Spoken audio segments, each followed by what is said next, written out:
있으시죠? 네, 요즘에 카페를 거의 가죠. 혹시 최근에 찻집 가보신 적 있으세요? 아, 있으시군요.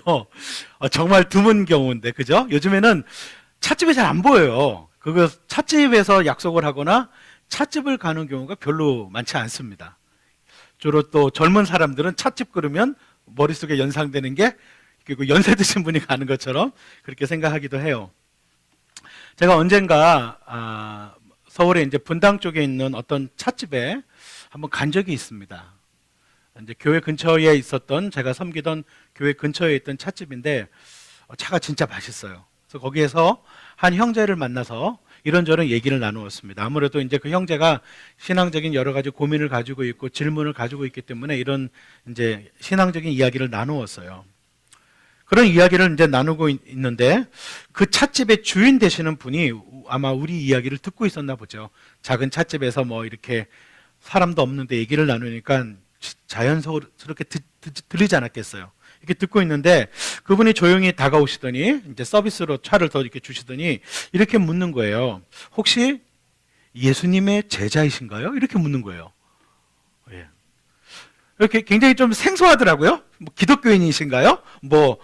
예수 이런 예수 믿으세요? 뭐 이런 거는 좀 익숙한데 혹시 예수님의 제자이신가요? 이렇게 묻는 거예요. 그래서 저는 이제 약간 이상하긴 했지만 네 맞습니다 이렇게 대답을 했습니다. 그리고 이제 이분이 아마 기독교인인가 이렇게 생각했어요. 근데 그 다음에 그분의 말이 되게 지금도 인상 깊어요. 그분이 뭐라고 얘기했냐면 이렇게 얘기하더라고요. 죄송하지만 그분이 이제 저에게 죄송하지만 제가 알기론 예수님은 깊은 수행자였다고 생각하는데 오늘날 그분의 제자들은 그분의 가르침만 전하지 그분의 수행은 따르지 않는 것 같습니다. 이렇게 얘기하는 거예요. 그분이 도 닦는 분이었어요. 예.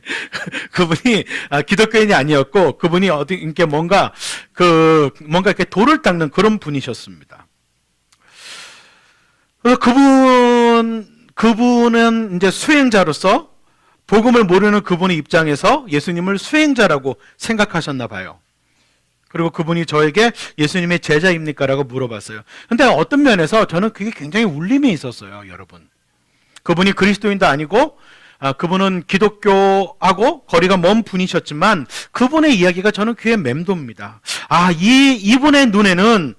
이분의 눈에는 그리고 예수님 실제로 성경 속에 예수님의 모습 속에는 수행자의 모습도 발견이 되는구나. 우리는 예수님의 모습에서 수행자를 안 떠오르는데 그분의 눈에는 예수님의 모습 속에 수행하시는 예수님이 떠오를 수 있겠구나. 여러분 혹시 오해하지 않으시기 위해서 분명히 말씀드려요. 오해하지 마십시오. 기독교는요, 수행이나 고행 또는 금욕의 종교는 아닙니다.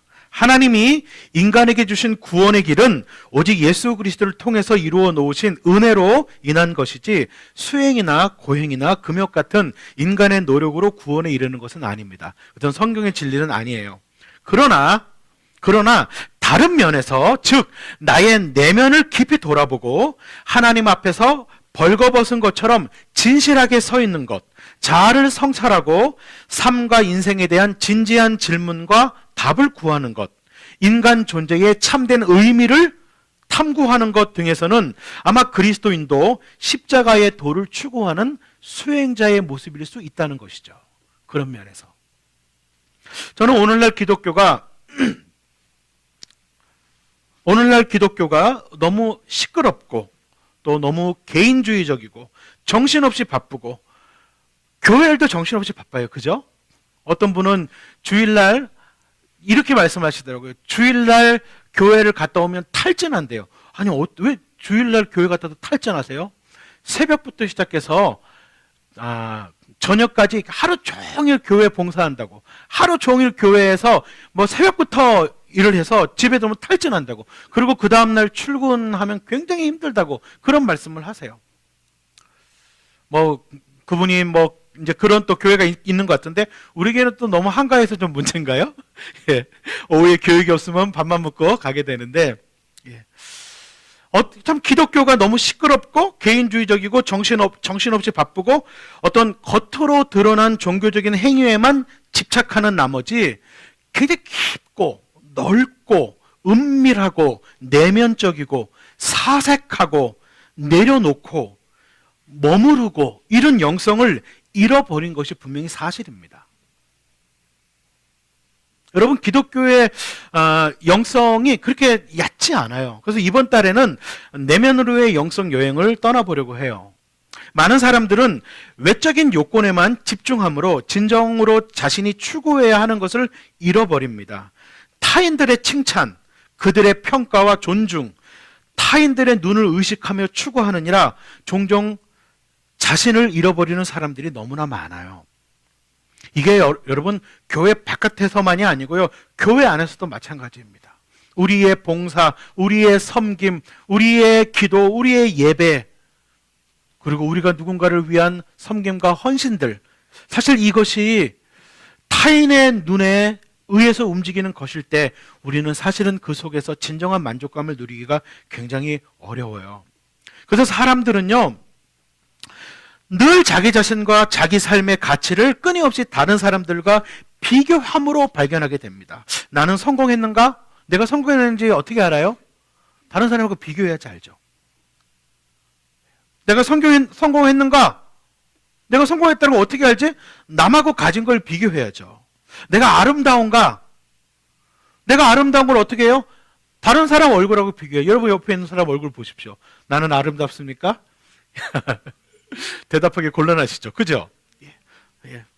내가 아름다운가? 남의 얼굴하고 비교해야 돼요. 나의 인격은 훌륭한가? 다른 사람의 인격과 비교해야 돼요. 나는 괜찮은 그리스도인인가? 다른 그리스도인들과 비교해야 돼요. 다른 사람의 종교 생활과 비교해야 됩니다. 다른 사람과 비교해서 내가 괜찮다라고 할 만하면 내 인생은 괜찮은 것이고, 반대로 다른 사람과 비교해서 못 가졌으면 내 인생도, 나라는 존재도 가치가 없다는 느낌을 받아요. 우리 이렇게 살잖아요. 더구나 우리가 사는 세상, 그리고 우리가 사는 세상 속에서 작동하는 시스템은 온통 이런 것이에요. 우리는 코올리기 때부터, 코올리기 유치원 때부터 비교의 대상이 되었어요. 초등학교 때부터 성적으로 줄을 세웠어요. 어떤 차를 모느냐에 따라서 다른 대접을 받아요. 여러분, 호텔에 들어가면 차를 보고 거기 이제 안내해 주시는 분이 다르다며요. 지하 1층이냐, 지하 2층이냐, 지하 3층이 뭐 달라진다는 말도 있더라고요. 어떤 집에 사느냐가 그 사람이 성공했느냐, 실패했느냐를 이야기해요. 정말 어려운 일이죠. 그러나 우리가 이 모든 것이 다 그런 것이고 어쩔 수 없는 것이라고 쉽게 넘어간다면 진정한 성숙을 이루어가는 그리스도인이 되기는 굉장히 어려울 겁니다. 오늘 우리가 읽은 이야기 속에, 성경 속에 바리새인을 한번 보세요. 오늘 우리가 읽은 바리새인 보면 훌륭하지 않아요? 여러분, 바리새인의 이 고백이 거짓말이 아니에요. 11절을 한번 보세요. 그는요, 사회적인 면에서 남의 것을 빼앗은 적도 없어요. 불의한 일도 하지 않았어요. 도덕적으로는 간음하지도 않았어요. 여기서 간음이라는 것은 모든 종류의 성적인 범죄를 의미합니다. 그런 죄를 지은 적이 없어요. 종교적으로도요, 일주일에 2번이나 금식을 하고요, 철저하게 11조를 합니다. 여기까지 그의 행위는요, 사실입니다. 특별한 문제가 아니고 칭찬받아 마땅해요. 오히려 존경받아야 되죠. 여러분, 솔직하게 우리는 이 바리새인만 못하잖아요. 그런데 여러분, 오늘 이 바리새인의 뭐를 가만히 들여다보세요. 바리새인의 고백이 뭔가 좀 이상하지 않아요? 11절을 보세요. 11절을 한번 보십시오. 제가 읽어드릴게요. 바리새파 사람은 서서 혼잣말로 이렇게 하였다. 하나님 감사합니다. 나는 남의 것을 빼앗는 자나 불의하는 자나 간음하는 자와 같은 다른 사람과 같지 않으며 더구나 이 세리와는 같지 않습니다. 그는 계속해서 다른 사람과 비교합니다. 자기 자신을 외적인 요소로 다른 사람과 비교하면서 자신의 의로움을 자랑하고 있습니다. 이 사람의 신앙은 하나님을 바라본 절대적인 고백에서 나온 신앙생활이 아니라 다른 사람과의 끊임없는 비교 속에서 그의 신앙의 본질은 작동하고 있었습니다. 그의 신앙은, 그의 아름다움은, 그의 거룩함은, 그의 경건함은 그것이 하나님을 향한 방향이 아니었고 다른 사람과의 비교 속에서 자기 자신을 성장시킨 결과였습니다. 남의 것을 빼앗는 자하고도 다르고, 불의한 자와도 다르고, 간음한 자와도 다르고, 세리와도 다르고, 나는 다른 사람들과 다르다는 것입니다. 그는 내가 누구다라는 자의식을 다른 사람과 외적인 요소를 비교함으로써 자기 자신을 발견하고 있습니다. 이런 사람들은 외적인 요소를 이만큼 갖추었으니까 나는 다른 사람보다 나은 사람이라고 생각합니다. 어쩌면 반대로 이렇게 생각하는 분이 있어요. 만약에 바리새인은 남과 비교해서 자기 자신의 우월의식을 가진 사람이라면, 반대로 어떤 사람들은 나는 바리새인처럼 우월의식도 없고 자랑할 것도 없고 바리새인의 이야기는 나와는 다른 이야기다. 그러나 바리새인의 동질성이 있습니다. 나는 외적인 요소를 갖추고 있지 못하기 때문에 남들보다 못하다고 생각하는 것입니다. 내 가치가 떨어진다고 생각하는 것입니다. 남들과 비교해서 내 가치가 높다고 생각하는 것과 남들과 비교해서 내 가치가 떨어진다고 생각하는 것은 동질한 것입니다. 그래서 같은 것입니다. 우월의식과 비교의식은 같은 것입니다. 교만과 열등감은 같은 것입니다. 자만과 자기 비하는 같은 것입니다. 그것은 동일하게 다른 사람과 비교 속에서 자기를 바라보고 있습니다. 스스로는 아니라고 하지만 마음속에 자리 잡은 열등감, 낮은 자존감, 눈치봄, 기죽음 등이 자리 잡고 있는 거예요. 바리새인의 모습이든 바리새인의 모습이든 양쪽은 모두 타인과의 비교를 통해 나와 나의 가치에 대해서 정의를 내리고 그 잘못된 정의에 의해서 내 감정과 마음은 영향을 받고 있습니다. 초라함도 느끼고요, 거만함도 느끼고요, 우쭐대기도 하고요, 기죽기도 하고요. 결국 동일한 문제예요. 이것은 개인끼리의 비교만이 아니라 불특정 다수와의 비교로도 일어날 수 있습니다. 어떠한 저 사람과 나와의 1대1의 비교도 있지만 불특정 다수와의 비교도 일어날 수 있어요. 사람들은 내가 사회적으로 큰 불의에 참여하지 않고 사회적으로 큰 범죄에 참여하지 않는 것으로 만족해야 합니다. 신문이나 뉴스를 보면서 상대적으로 훌륭한 나를 바라보면 내가 뭐 그렇게 나쁜 짓 하나, 이 정도면 됐지, 그러면서 그것이 나라고 생각합니다. 자기의 내면과 삶의 모습을 들여다보며 성찰해 가기보다는 불특정 다수와 비교하면서 평범이라는 또 다른 불특정 다수에 속한 것으로 만족하며 살아간다는 것입니다. 결국 여기에서도 우리는 불특정 다수와 비교함으로 나를 평가하고 이것이 나라고 생각하고 진정한 성숙 없이 만족하며 살아가게 되는 것입니다. 우리는 항상 비교 속에 살아요. 신앙적인 것이건 일상적인 것이건. 특히 우리가 내 자신이나 다른 사람을 평가할 때 내적인 것보다 그 사람이 가지고 있는 외적인 것으로 평가하는 것이 더 문제죠. 재물이라든지 지식이라든지 경력이라든지 가정환경 등 이런 것으로 평가하는 개인, 집단, 사회는 모두가 이런 것을 획득하기 위해서 투자하고 소유하고 치열하게 경쟁해야 합니다. 건강한 사회생활과 건강한 경제활동으로 일어나는 것이 잘못이라는 것이 아니고요. 이런 것들을 많이 획득하고 소유할 때 나라는 사람의 가치가 올라가고 이것이 나라고 생각하는 환상에 빠지는 것입니다. 명품을 가지고 있으면 내가 명품이 된다고 생각하는 거죠. 왜냐하면 내가 명품이라고 생각하는 이유가 뭡니까? 사회가 명품을 가진 사람을 그렇게 말해주니까요. 그래서 명품을 획득함으로 내 자신이 명품이 된 듯한 착각에 빠진다는 거예요. 이런 것은 신앙생활에도 존재합니다. 늘 주변을 보고 남들만큼 기도하고 남들만큼 성경 읽고 남들만큼 헌신하고 신앙생활의 기준이 절대적인 하나님이 아니라 상대적인 사람들의 기준에 맞추는 것이에요. 그래서 이런 신앙생활에는 남들보다 큰 헌신을 하기에는, 남들보다 더 큰 헌신을 하기에는 믿음이 부족하고 남들보다 적은 헌신을 하기에는 눈치가 보여서 사실 내 속에 진정한 기쁨과 감사가 없어요. 내가 뭔가 봉사하고 있지만, 내가 뭔가 헌신하고 있지만, 내가 무언가를 지금 하고 있지만, 공동체를 위해서 내가 무언가를 하고 있지만 여기서 더 큰 거를 하기에는 믿음이 부족해요. 여기서 더 작은 거를 하기에는 남들 눈치가 보여요. 그래서 마음속에 기쁨이 없어요. 만족감이 없어요. 하기는 하는데 진짜 내 속에 기쁨이 없어요. 작은 것이든 큰 것이든 이것이 주님을 향한 것이면, 주님 때문이면 내 속에 기쁨이 있는데, 큰 거든 작은 거든 그 기준이 다른 사람의 눈이기 때문에 작은 거를 해도 눈치 보이고 큰 거를 해도 믿음이 부족하고 마음에 행복이 없는 거죠. 기쁨이 없는 거죠. 만족감이 없는 거죠. 나를 향해 나의 작은 섬김을 보시고 빙그레 웃으시는 그 하나님의 눈동자를 볼 눈이 없는 것이죠. 빙그레 웃으시는 하나님의 얼굴을 보기에는 내 눈이 자꾸 다른 사람에게 가 있거든요.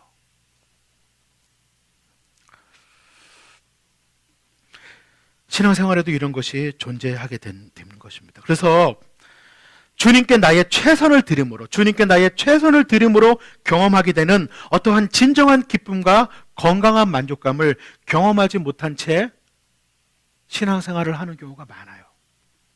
여러분, 우리 교회는 작은 교회이지만 여러분 오늘도 기도 가운데 나온 것처럼 한 분 한 분들의 섬김으로 굴러갑니다. 작은 공동체라고 해서 이 공동체가 저절로 굴러가지 않아요.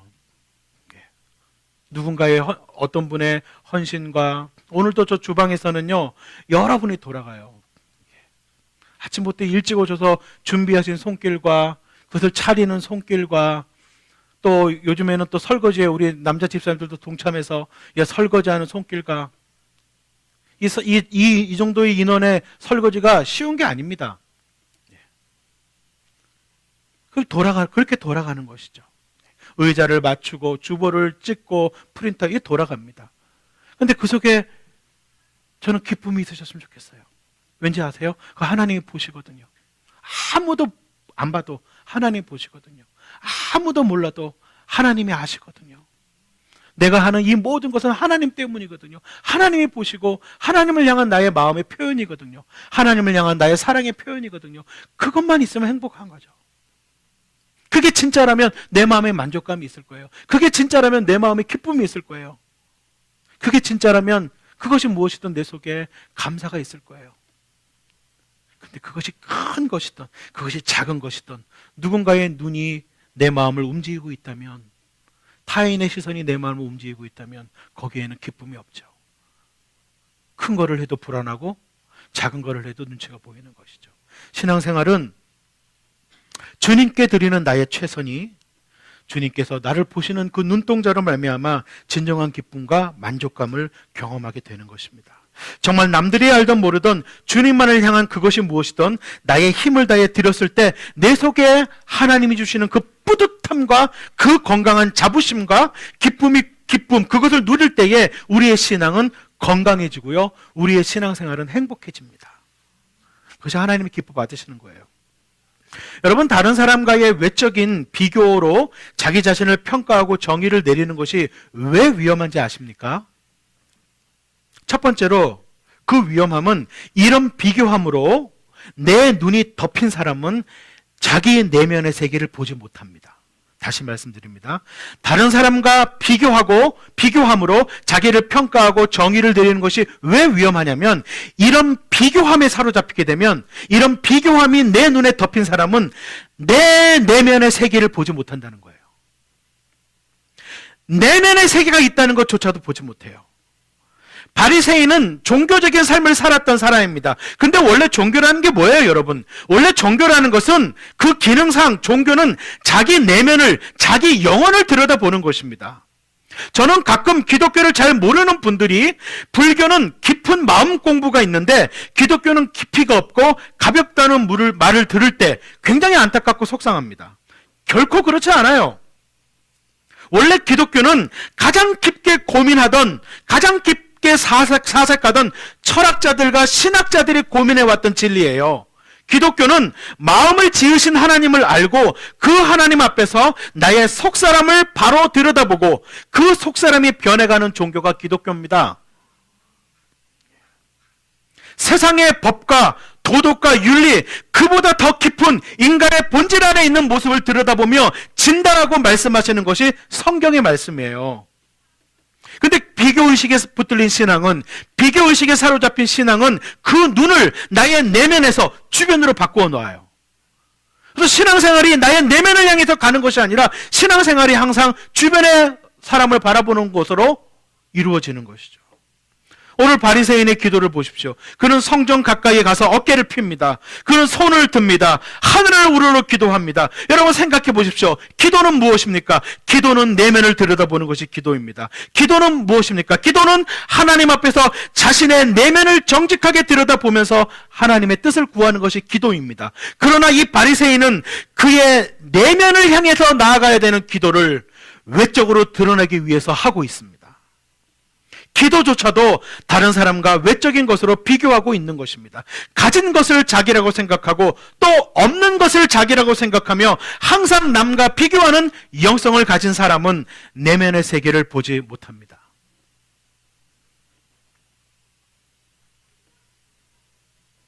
가진 것으로 남과 비교하면서 우월의식에 사로잡힌 사람이나 가진 것으로 남과 비교하면서 열등의식이 가진 사람이나 동일해요. 자기 내면을 보지 못해요. 근데 여러분 13절에 세리는 다르지 않아요? 13절에 세리는 어떻게 합니까? 같이 한번 읽어볼까요? 함께 읽겠습니다. 시작. 그런데 세리는 멀찍이 서서 하늘을 우러러볼 엄두도 못 내고 가슴을 치며 아 하나님 이 죄인에게 자비를 베풀어 주십시오 하고 말하였다.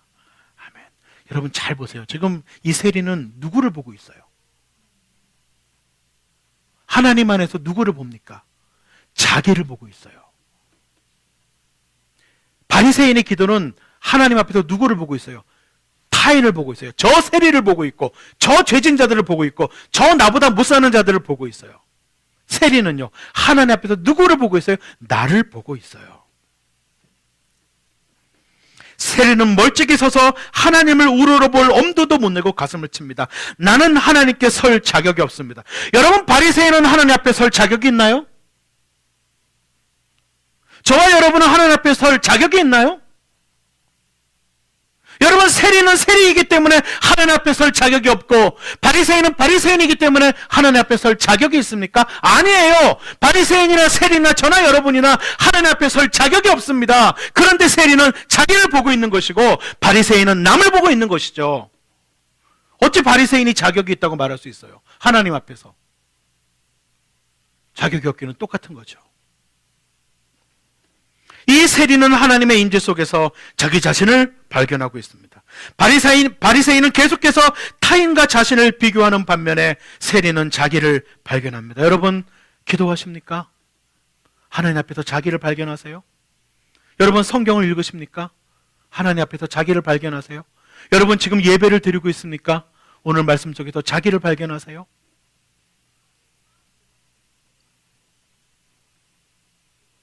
성경을 읽으면서 그 인간이 회개해야 되는데 기도를 하면서 저 인간이 바뀌게 해주십시오. 예배를 드리면서 그 사람이 와서 이 얘기를 들었어야 되는데 우리는 항상 타인에게 관심이 가 있어요. 오늘 말씀은 누가 들었어야 되는데 하나님 저 사람을 변화시켜 주십시오. 이 말씀을 누가 읽었어야 되는데 여러분 세리니까 이 세리는 여러분 아는 것처럼 당시의 죄인들의 대표잖아요. 여러분 너무나 잘 들으셔서 아시겠지만 이 세리는 거두어야 될 세금보다 훨씬 더 많은 세금을 거두어서 로마에 바치고 또 자기가 착복하는 일이 많았기 때문에 사람들이 너무나 싫어합니다. 매국 노이기도 하고 죄인 중에 대표예요. 그러니까 여러분 생각해 보면 세리니까 남보다 잘나지 못했으니까 비교할 것이 없으니까 세리는 이렇게 기도할 수밖에 없지 않느냐. 세리는 이렇게 자기가 죄인이라고 자기가 기도할 수밖에 없는 죄인 아닙니까? 절대 그렇지 않아요, 여러분. 여러분 감옥에서도요 죄수들끼리요 서로 비교한답니다. 감옥에서 죄수들끼리 레벨이 있대요. 서로 비교한대요. 나는 너만한 죄인은 아니야. 감옥에서도 제일 사람 취급 못 받는 죄인이 강간범이래요. 도둑질한 사람도 있고 사기친 사람도 있고 남 때린 사람도 있는데 그 사람들이 강간범을 왕따시킨대요. 너는 우리보다 더 나쁜 놈이야. 나는 너 정도는 아니야. 나는 그래도 너보다는 나아.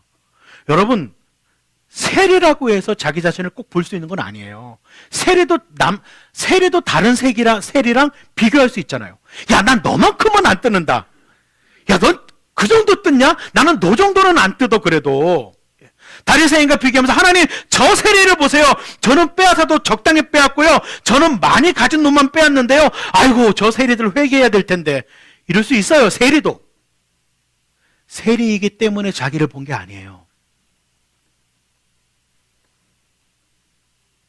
오늘 이 세리는요, 하나님을 바라보고 있습니다. 하나님의 임재 속에서 자기만을 보고 있습니다. 그리고 이 세리는 하나님 앞에서 자신의 내면을 들여다보았을 때 자신이 하나님의 자비가 필요한 죄인이라는 것을 인식하고 있었습니다. 반면에 외적인 것으로 다른 사람과 비교하는 바리새인의 눈은 자기의 내면을 보지 못한 채 늘 타인의 눈에 매여 살게 됩니다. 실제로 우리는 우리 자신을 들여다보면 인정받고자 하는 마음이 내 마음의 원동력이 되는 경우가 많아요. 우리의 사랑, 내가 누군가를 사랑하는 거, 나의 친절, 내가 누군가를 친절하는 거, 내가 누군가에게 배려하는 거, 내가 누군가를 위해서 공동체를 위해서 헌신하는 거, 내가 희생하는 것, 내가 성실하게 사는 것, 내가 봉사하는 것, 이 모든 것은 아름다운 것이지만 이것을 움직이는 원동력이 타인의 평가와 존경이에요. 여러분, 타인의 평가와 타인의 인정이 원동력이 돼서 사랑하는 사람은 사랑의 행동은 할 수 있을지언정 사랑의 사람은 못 됩니다. 타인의 평가와 타인의 존경을 얻기 위해서 친절을 베푸는 사람은 친절한 행위는 할 수 있을지언정 친절한 사람은 되지 못합니다. 타인의 평가와 인정이 자신의 움직이는 원동력이 된다면 그 사람은 배려의 행동은 할 수 있을지언정 배려의 사람은 될 수가 없습니다. 아시겠어요? 타인의 원동력으로 움직이게 되면 그런 행동은 할 수 있어요. 근데 그런 존재는 못 됩니다. 그런 행동은 할 수 있어요. 그런 사람은 못 됩니다.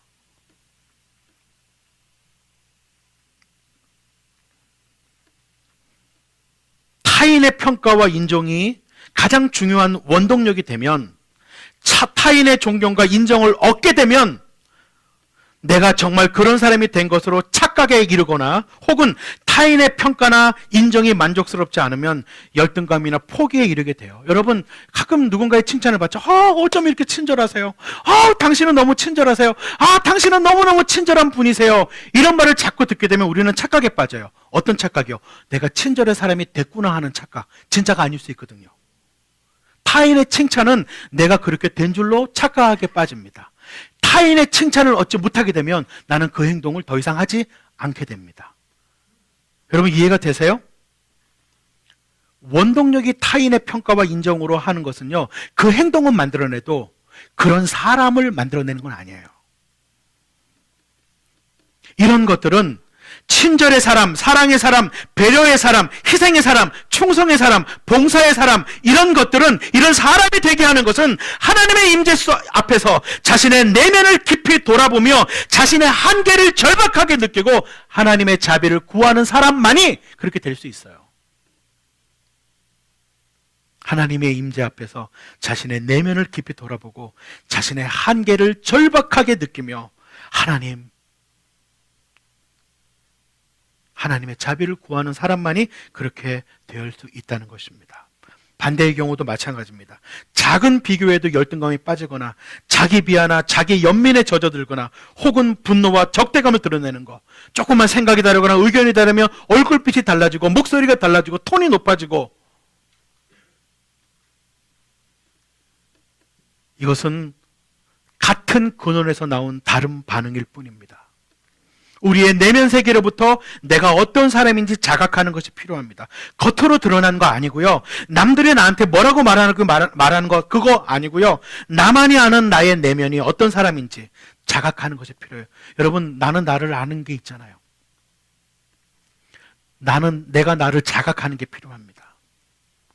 내가 나를 자각할 때 여기에서 나의 변화가 일어나야 됩니다. 이게 제일 중요해요. 내가 변하고 있구나. 자각이 되세요? 신앙생활의 진짜 성장은 언제 일어나는 것이냐면, 내가 변하고 있구나. 내가 성장하고 있구나. 그 자각이 내 속에 일어날 때 진짜 변하고 있는 거예요. 여러분, 두 번째로 외적인 요소에 의해서 나와 다른 사람을 평가하는 바리새인의 시각에 덮여 있으면 끊임없이 열등의식과 우월의식 사회를 오가게 됩니다. 나는 누구인가 하는 것은 내가 가지고 있는 것과 상관이 없어요. 내가 가지고 있는 것이 내가 아닙니다. 이것은 심지어 기독교인도 마찬가지입니다.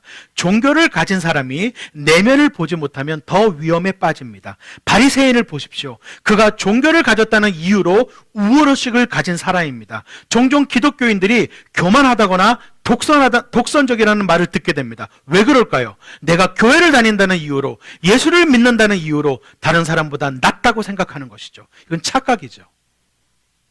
교회를 다닌다고, 예수를 믿는다고 다른 사람보다 나은 것이 아닙니다. 나의 죄성과 나의 한계를 깊이 절감하고 은혜를 경험한 사람이 그리스도인입니다. 그렇다면 거기에 우월감이 자리 잡을 수 없죠. 거기에 독선이 자리 잡을 수 없죠. 나는 은혜를 입었을 뿐인데요. 오히려 온유와 겸손이 드러나야 합니다. 그래서 하나님은 내면 세계가 정직할 때, 내면 세계가 청결할 때 나를 만날 수 있다고 말씀하셨어요. 그게 마태복음 5장 8절에서 뭐라고 말씀하세요? 마음이 청결한 자가 하나님을 본다라는 것이죠. 내면 세계가 청결한 자가, 내면 세계가 정직한 자가 하나님을 본다라고 말씀하는 거예요. 사랑하는 여러분, 다른 사람과 외적인 요소를 계속해서 비교한다면 우리의 내면 세계는 발전할 수 없습니다. 나와 타인을 외적인 것으로 계속해서 비교하고 평가하는 습관에서 벗어나지 않는다면 진정한 성숙을 향해서 나아가기 어렵습니다. 내가 누구인지 하나님 앞에서 진정으로 발견해 나가야 됩니다. 외적으로 규정되어 있지 않은 나만이 알고 있는 나의 내면 세계에서 내가 누구인지 발견돼야 합니다. 우리가 나의 내면을 깊이 통찰하게 되면 처음 나타나는 고백이 뭘까요? 여러분이 여러분의 내면을 진짜 자각하면, 여러분의 내면을 진짜 깊이 성찰하게 되면 어떤 고백을 먼저 하시겠어요?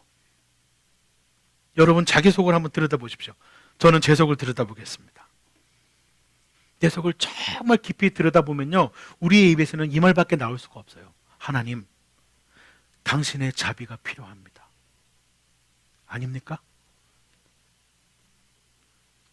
여러분 내 속을 들여다보세요. 내 생각 속을 들여다보세요. 내 생각과 내 속을 들여다보면 이 말밖에 할 말이 없지 않아요? 하나님, 당신의 자비가 필요합니다. 하나님, 당신의 자비가 필요합니다. 겉으로 드러나는 것에 초점을 맞춰서 외적인 것만 화려하게 꾸미는 것에 혈안이 되어 있으면 내면은 빈곤해집니다. 오히려 하나님의 임재 속에 들어가 내면의 세계에 깊이 들어가 내가 얼마나 악한지, 내가 얼마나 한계 있는 사람인지, 내가 얼마나 별 볼 일 없는 사람인지, 내면이 빈곤한 사람인지를 보게 되면 우리는 하나님의 자비를 구하게 됩니다. 그리고 그때 진짜 하나님의 자비로 풍성을 경험하게 됩니다. 나라는 존재 자체가 풍성한 사람이 되어 가는 것입니다. 하나님의 자비 없이 풍성한 사람이 될 수 없습니다. 하나님의 자비를 얻으려면 하나님 앞에서 나의 정직한 나의 내면과의 직면이 필요합니다. 나의 내면과의 진정한 직면이 있어야만 우리는 하나님 앞에 나아가서 진짜 하나님께 자비를 구하게 됩니다. 여러분 보십시오. 누가 하나님의 자비를 구합니까? 자기 잘난 사람이 하나님의 자비를 구하는 거 보셨나요? 자기 우월감에 잡힌 사람이 하나님의 자비를 구하던가요? 자기 자신만으로 풍성한 사람이, 자기가 가진 것으로 만족하는 사람이 하나님께 자비를 구하나요? 절대로 그렇지 않아요. 죄인이 구합니다. 약한 사람이 구합니다. 한계를 경험한 사람이 구합니다. 자기 속이 악한 것을 아는 사람이 구합니다. 하나님, 당신의 자비가 필요합니다. 오늘 14절에 자기를 낮추는 것은 일반적인 자기 겸양이나, 오늘 14절에 그게 나오죠? 자기를 낮추는 것이 나오죠. 이것은 자기 겸양이나 사회에서 말하는 미덕, 교양 그런 거 아닙니다. 여기에 자기를 낮추는 사람은 하나님 앞에서 자기를 발견했기 때문입니다. 아, 나는 하나님 없이 안 되는 사람이구나. 신앙생활은 누가 시작할 수 있냐면, 하나님은 누가 받아들일 수 있냐면, 아, 나는 하나님 없이는 안 되는 사람이구나. 오늘 이곳에 우리가 함께 앉아있지만, 아, 나는 하나님 없어도 괜찮구나. 그 사람은 하나님 없이 살아가시면 됩니다. 그 사람은 하나님을 만날 수 없습니다. 아직까지. 그러나 아, 나는 하나님 없으면 안 되는 사람이구나. 내가 나의 내면을 직면해 보니, 내가 나의 삶의 한계를 들여다보니, 내가 나의 머릿속의 걸 들여다보니, 아, 나는 하나님 없이는 안 되는 사람이구나. 아, 나는 하나님의 자비가 필요한 사람이구나. 그는 하나님께로 나아갈 수 있는 기회를 가질 수 있습니다. 하나님은 나를 있는 그대로 평가하시고 자비로 나에게 다가오시는 분이십니다. 우리를 그 누구와도 비교해서 평가하지 않으십니다. 하나님은 외적으로 가지고 있는 것이 아닌 그 사람 자체를 가지고 평가하십니다. 하나님이 원래 부여하셨던 가치와 걸어온 삶으로 평가하십니다. 사랑하는 성도 여러분, 우리는 우리의 내면을 들여다보고 있나요? 하나님의 임재 가운데 들어가서 자신을 깊이 성찰하고 하나님의 자비를 구하는 시간을 갖고 있나요? 우리는 다른 사람을 바라보며 비판하고 판단하고 평가할 시간이 없습니다. 누구와 비교해서 우월의식이나 열등감에 빠질 여유도 없습니다. 왜냐하면 우리 모두는 나의 내면을 들여다보기에도 끝이 없기 때문입니다. 오늘 말씀을 맺으려고 합니다. 오늘 저는 하나님께서 저와 여러분, 우리의 눈에 껍질을 벗기시기를 소망합니다. 누군가의 비교함으로 끊임없이 빠져드는 우월감도, 열등감도, 우리는 그 속에서 하나님이 우리를 자유케 하시기를 소원합니다. 겉으로 드러내는 것에 집착하기보다 하나님의 임재 속에서 우리의 내면을 바라보고 성찰하고 가꾸어가는 시간을 갖는 우리가 되기를 소망합니다. 우리의 사랑이, 우리의 헌신이, 우리의 희생이, 우리의 충성이, 우리의 봉사가 누군가의 눈에 의해서 움직이는 것이 아닌, 누군가의 존경과 평가를 얻기 위해서도 아닌, 오직 나같이 별 볼 일 없는 사람에게, 나 같은 죄인에게 자비를 베푸신 하나님께 드리는 나의 진정한 최선이기를 바랍니다. 그럴 때 우리는 행복할 것입니다. 무엇을 해도 행복할 것입니다. 나의 봉사 가운데 기쁨이 있을 것이고 나의 성경 가운데 만족감이 있을 것입니다. 하나님 안에서 비교라는 비늘을 벗어버리고 풍성한 내면을 가꾸는 저와 여러분이 되시기를 주님의 이름으로 축원합니다.